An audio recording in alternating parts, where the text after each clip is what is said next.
Olá, estudante, seja bem-vindo ao canal Aulas de Química. Eu sou o professor Félix Guimarães e hoje nós vamos estudar a evolução dos modelos atômicos. Antes de iniciarmos a nossa aula, você vai se inscrever no nosso canal e depois da aula você vai dar aquele like e vai compartilhar o link da aula para um amigo, para um conhecido, para um colega, para que eles possam desfrutar do conteúdo da nossa aula. Eu vou começar a aula falando sobre o modelo atômico grego.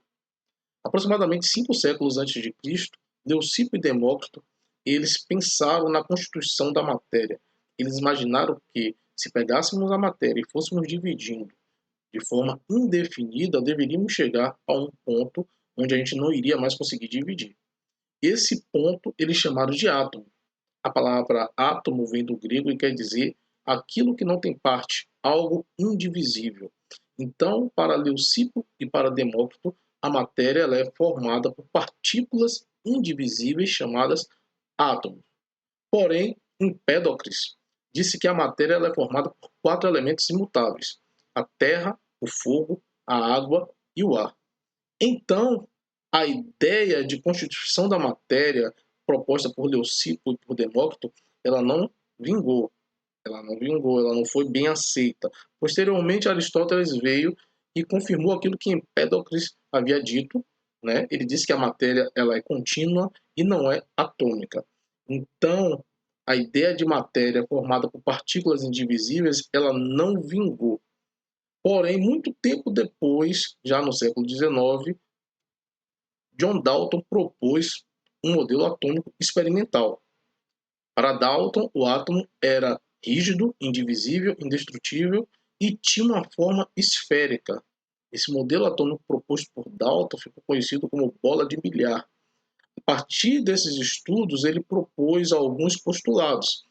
Ele disse que toda substância ela era formada por átomos, átomos de diferentes elementos têm diferentes propriedades, átomos do mesmo elemento são exatamente iguais e os átomos não se alteram quando formam componentes químicos. Ou seja, os átomos eles não são nem criados nem destruídos, eles são apenas reorganizados nas reações químicas. Porém, o modelo atômico de Dalton ele não servia para explicar o fenômeno da eletricidade. E naquela época a eletricidade era um fenômeno já conhecido e bastante estudado. Então foi preciso ser proposto um novo modelo atômico para explicar o comportamento da matéria diante da eletricidade. Thomson, a partir de estudos com tubo de descargas, ele descobriu que no interior de um tubo de descarga, quando era colocado um gás e esse gás ele era evacuado, ou seja, a sua pressão interna ela era diminuída e passado uma corrente elétrica no interior desse tubo de descarga, onde o gás estava presente, o que é que era observado? Ele observava que partículas saíam do polo negativo, o cátodo, em direção ao polo positivo, o ânodo. Essas partículas ele chamou de raios catódicos. E esses raios catódicos ele pôde observar que eles possuíam uma massa, porque esses raios eles tinham a capacidade de mover um moinho no interior do tubo de descarga. Quando ele fez o estudo da relação massa-carga, ele chegou a um valor muito pequeno e ele chamou essa partícula descoberta de elétron. Ele percebeu também que toda a matéria era formada por elétrons e ele chamou o elétron de partícula fundamental. A partir dos estudos com os gases no interior do tubo de descarga, ele, modificando a natureza do gás, ele percebeu que sempre encontrava a mesma partícula. Daí elas seriam chamadas de partículas fundamentais. Então, em 1897, Thomson propôs um novo modelo atômico.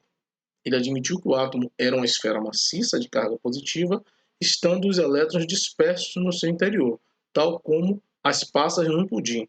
O átomo ele era neutro.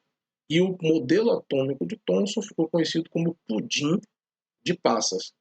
Porém, esse modelo atômico ele não era satisfatório para explicar o fenômeno da radioatividade, que havia sido descoberto no final do século XIX. A radioatividade nada mais é que um fenômeno onde a matéria ela pode emitir de forma espontânea energia e matéria. E aí o que acontece? Em 1896, Becquerel acidentalmente descobriu que alguns sais contendo urânio eles conseguiam impressionar chapas fotográficas. Posteriormente, o casal Pierre e Marie Curie eles identificaram o urânio o polônio, que era 400 vezes mais radioativo que o urânio, e depois o rádio, que era 900 vezes mais radioativo que o urânio. Então, Becquerel, juntamente com o casal Pierre e Marie Curie, ganharam o Prêmio Nobel de Física em 1903 a partir dos estudos da radioatividade. Nós temos como curiosidades, né, que Marie Curie ela é a única cientista, a única pessoa a ganhar 2 prêmios Nobel em áreas científicas distintas, né? O elemento químico polônio foi descoberto por Pierre e por Marie em 1898 e por isso se tem um nome homenageando a Polônia, porque Marie ela era polonesa de nascimento. O elemento 96 na tabela periódica é o cúrio, com símbolo atômico Cm, e foi batizado em homenagem ao casal Pierre e Marie Curie. Em 1911, Marie Curie ganhou sozinha o Prêmio Nobel de Química. Então, a partir da descoberta da radioatividade, foi necessário se propor um novo modelo atômico. Em 1911, Rutherford propôs um novo modelo atômico. Ele fez um experimento, né, utilizando material radioativo, e ele bombardeou algumas películas com partículas alfa. E o que foi que ele pôde observar, né? Que a grande maioria das partículas ela passou pela lâmina, foram poucas as partículas refletidas pela lâmina e pouquíssimas partículas passaram pela lâmina sofrendo desvio. O que é que ele imaginou? Ele imaginou que grande parte da matéria, do átomo, seria formado por espaços vazios, por isso que a maioria das partículas elas passavam.